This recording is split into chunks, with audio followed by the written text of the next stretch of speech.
नमस्कार। भारत जोड़ो यात्रा अपने अंतिम पड़ाव पर पहुंच रही है। 30 जनवरी को इसका प्लान है कश्मीर में जाकर भारत का झंडा तिरंगा फहराकर इसे खत्म करने का। इस बीच में बहुत कुछ हुआ। आज थोड़ी देर के लिए राहुल गांधी की टी शर्ट के ऊपर जैकेट दिखाई दी तो उस पर भी थोड़ा शोरगुल हुआ। बाद में मालूम चला कि वो जैकेट नहीं थी, रेनकोट थी और फाइनली उन्होंने रेनकोट उतार दिया। और वाकई ये सोचने वाली बात है कि कश्मीर जहां इस समय माइनस में टेम्परेचर चल रहा है, क्या वो ऐसे ही जाएंगे? लेकिन खैर, ये उनका पर्सनल मुद्दा है। वो टी शर्ट पहनते हैं, क्या पहनते हैं, ये उनका पर्सनल मुद्दा है और इस पर बहस का, इस पर बातचीत का कोई खास मतलब नहीं है मेरे लिए। चूंकि मैं कश्मीर को पढ़ता लिखता हूं, थोड़ा बहुत जानता हूं, कुछ संपर्क है वहां पर, कुछ मित्र हैं, तो मेरे लिए 2-3 चीजें बहुत इंपॉर्टेंट हैं। सबसे पहले तो ये सवाल मेरे लिए इंपॉर्टेंट है कि क्या अपने प्लान के मुताबिक राहुल गांधी कश्मीर जा पाएंगे? और जब मैं ये कह रहा हूं तो दरअसल मैं ये कह रहा हूं कि क्या राहुल गांधी को, जैसे उन्होंने पूरे देश में यात्रा की है, कश्मीर घाटी के अंदर यात्रा करने दी जाएगी? और इस सवाल की अपनी वजहें हैं। कुछ दिन पहले एक बयान आया था वहां के सिक्योरिटी एजेंसीज का, कश्मीर के सिक्योरिटी एजेंसीज का, कि कश्मीर घाटी के अंदर राहुल को जान का खतरा हो सकता है। 370 हटी, एक अच्छे खासे राज्य को 2 हिस्सों में बांट दिया गया। लद्दाख को अलग एक यूनियन टेरिटरी बना दिया गया और जम्मू और कश्मीर को एक यूनियन टेरिटरी बनाकर वहां पर एक एलजी को भेज दिया गया। हालांकि इस देश में कई सारे ऐसे राज्य आपको मिलेंगे जिनका क्षेत्रफल जम्मू और कश्मीर से बहुत कम है, लेकिन किया गया, उसको यूनियन टेरिटरी बनाया गया और दावा यह किया गया कि ऐसा करने से एक तो जम्मू और कश्मीर का विकास बहुत होगा और दूसरा यह दावा किया गया कि वहां पे आतंकवाद पूरी तरह से खत्म हो जाएगा। और आज भी यह दावा किया जाता है कि आतंकवाद वहां पे कम हो गया है, खत्म हो गया है और जाने क्या क्या। लेकिन राहुल गांधी जब वहां जा रहे हैं और लगातार वहां से ये संकेत मिल रहे हैं कि शायद कश्मीर घाटी तक उनको ना जाने दिया जाए, कम से कम इस तरह से, जिस तरह से वो पैदल चलते हुए भीड़ के साथ जा रहे हैं, इस तरह से ना जाने दिया जाए और उसके पीछे सुरक्षा के कारण बताए जा रहे हैं, तो ये एक गंभीर बात है और सोचने वाली बात है। इसके पहले भी राहुल गांधी को लेकर कहा गया कि जिस तरह से वो चल रहे हैं, जिस तरह से भीड़ चल रही है, सुरक्षा के कई सारे लैप्सेज हुए हैं, लेकिन हमने देखा कि बहुत शांति से कन्याकुमारी से शुरू हुई यात्रा पूरा देश लांघते हुए आई है। महाराष्ट्र गई, मध्य प्रदेश गई, तमिलनाडु गई, उत्तर प्रदेश से भी होकर थोड़ा सा गुजरी, पंजाब से, हरियाणा से, इन सारी जगहों से निकल गई, दिल्ली से। जबरदस्त भीड़ रही, इंक्लूडिंग हुई, बाकी सारा कुछ हुआ, लेकिन सुरक्षा को लेकर कुछ भी ऐसा अभी तक नहीं हुआ है जिसको लेकर चिंता दिखाई जाए। और राहुल जिस तरह से चल रहे हैं, देखकर लगता भी नहीं है कि कोई चिंता उन्हें लग रही है सुरक्षा की। मैं खुद गया था यूपी में, मैं खुद शामिल हुआ था और जिस तरह की भीड़ थी, जिस तरह का पागलपन था, उसके बीच में सुरक्षा का कोई मामला किसी के दिमाग में नहीं था। वो चले जा रहे हैं, लोग आते हैं, लोग मिलते हैं, नारे लगते हैं, सारा कुछ होता है। सुरक्षा को लेकर कोई बहुत बड़ी चिंता अभी तक दिखाई नहीं दी है। लेकिन कश्मीर का नाम आते ही सुरक्षा की बात सामने आने लगी है। इसका मतलब कश्मीर कम से कम उतना शांत तो नहीं है जितना शांत होने का दावा किया जा रहा है। हमने अभी देखा 2014 से पहले वहां 5000 के आसपास कश्मीरी पंडित, जो मेरी किताब है कश्मीर और कश्मीरी पंडित, उनमें इन पंडितों का मैंने इंटरव्यू भी किया है काफी कुछ। तो हर आदमी ने इंटरव्यू में एक बात कॉमन कही कि सुरक्षा का कोई खतरा नहीं है। और आप देख रहे थे कश्मीरी पंडित कम से कम वहां बड़े जो रह रहे थे, अब आराम तो मैं उसको नहीं कहूंगा, एक मिनिस्क्यूल माइनॉरिटी के लिए समस्याएं हमेशा होती हैं, लेकिन जो वहां रह रहे थे, सुरक्षा को लेकर कोई खास उनकी चिंता नहीं थी। लेकिन 2016-17 आते आते हम देखते हैं कि कश्मीरी पंडितों का एक बार फिर से कंसर्न शुरू हो जाता है सुरक्षा को लेकर, क्योंकि टारगेटेड किलिंग की बात आती है। ये बात आती है कि वहां पर टारगेटेड किलिंग्स हो रही हैं और हाल के दिनों में तो ये टारगेटेड किलिंग्स काफी बढ़ गई हैं। कश्मीरी पंडित शिक्षक मारे गए, कश्मीरी पंडित कॉलोनी में रहने वाला, यानी प्रधानमंत्री रोजगार योजना के तहत जो लोग जम्मू से लौट के गए थे वहां पर नौकरी करने के लिए, उनके बीच का एक बंदा मारा गया। उसके बाद लगातार आंदोलन चल रहा है जम्मू में। वो लोग कह रहे हैं कि हमको जम्मू में रेलोकेट किया जाए और कश्मीर में एक अजीबोगरीब स्थिति बनी हुई है। लेकिन इसके साथ साथ एक बात और भी है, कश्मीर में यात्रा का जाना क्या सरकार पसंद करेगी? आपको याद होगा कि जब 370 हटाया गया था, वहां लॉकडाउन हुआ था, तो उस समय भी राहुल गांधी कश्मीर जाना चाहते थे लेकिन उनको अलाउ नहीं किया गया था। और भी कई सारे लोगों को जो किसी तरह से वहां चले गए थे, हवाई अड्डे से ही वापस लौटा दिया गया था। कहीं ना कहीं ऐसा भी लगता है कि सरकार शायद चाहती नहीं है कि जो पॉलिटिकल क्लास है वो वहां पे जाए, देखे कि वहां की हकीकत क्या है। ये एक प्रॉब्लम हो सकती है जो मैं कह रहा हूं।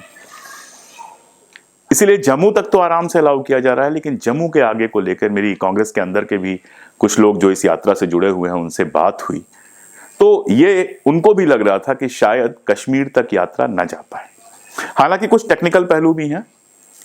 जो लोग जम्मू कश्मीर को जानते हैं, जिन लोगों ने जम्मू से कश्मीर तक की रोड ट्रिप की होगी, सिर्फ जहाज से नहीं गए होंगे, रोड से गए होंगे, वो जानते हैं कि जम्मू से कश्मीर का जो रास्ता है, सुनने में लगता है कि एक स्टेट है, लेकिन बस से अगर आप जाइए तो भी 10 से 12 घंटे कई बार लग जाते हैं, और अपनी गाड़ी से भी जाइए तो 6-7 घंटे तो बड़े आराम से लगते हैं, अगर कितना भी फास्ट आप लेके जाइए, क्योंकि पूरा पहाड़ी रास्ता है, दर्रे हैं और कुछ खतरनाक दर्रे हैं। जैसे एक दर्रे का नाम तो खूनी नाला है, एक का नाम शैतानी नाला है।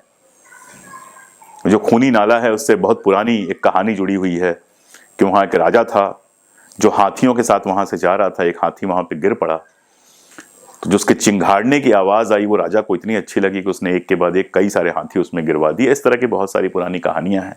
कुल मिलाजुलाकर ये कि हालांकि वहां पर एक सीधा रास्ता बन रहा है, लेकिन अभी जो रास्ता है वो बहुत सकरा है, पहाड़ी रास्ता है, दर्रे का रास्ता है, और वहां ऐसे भी बहुत लंबे लंबे जाम लगते हैं। तो अगर एक यात्रा वहां पे जाती है तो 8 से 10 दिन कम से कम तो पैदल जाने में लग जाएंगे, पहली बात। और दूसरी बात कि वो रास्ता पूरी तरह से डिस्टर्ब हो जाएगा, ये एक प्रैक्टिकल प्रॉब्लम भी हो सकती है। दूसरा, डीपॉपुलेटेड एरिया है, बहुत दूर दूर तक पॉपुलेशन नहीं है। रामबन के आगे जब आप बढ़ते हैं तो लंबे लंबे क्षेत्र ऐसे आएंगे जब कोई पॉपुलेशन आपको नहीं मिलेगी, जैसा पहाड़ी इलाकों में होता है।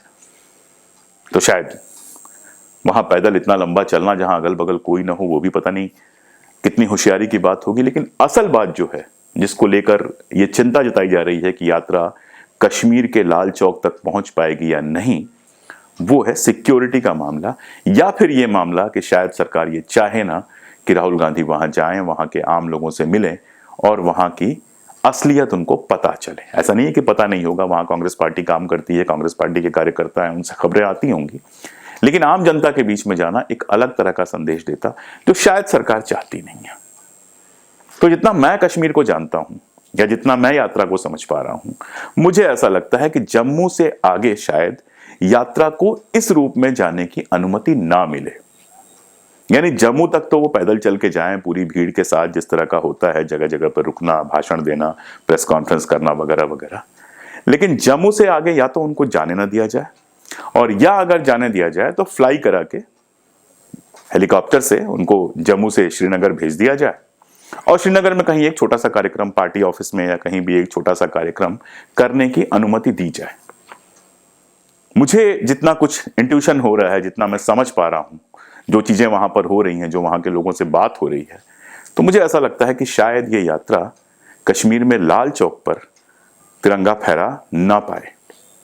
और जब मैं ये कह रहा हूं तो एक चीज याद रखिए कि इसके पहले भी तिरंगा यात्रा हुई थी, मुरली मनोहर जोशी साहब गए थे, लेकिन वो कश्मीर तक पहुंच गई थी।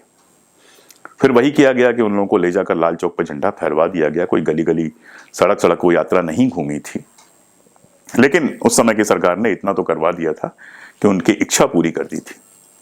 लेकिन राहुल गांधी की ये इच्छा पूरी होगी कि नहीं होगी, ये अभी तक मैं कंफर्म तो नहीं हूं, लेकिन ज्यादा मुझे ऐसा लगता है कि शायद ये इच्छा पूरी नहीं होगी। जो लोग लाल चौक गए हैं वो जानते हैं, लाल चौक का पूरा स्वरूप बदल दिया गया है।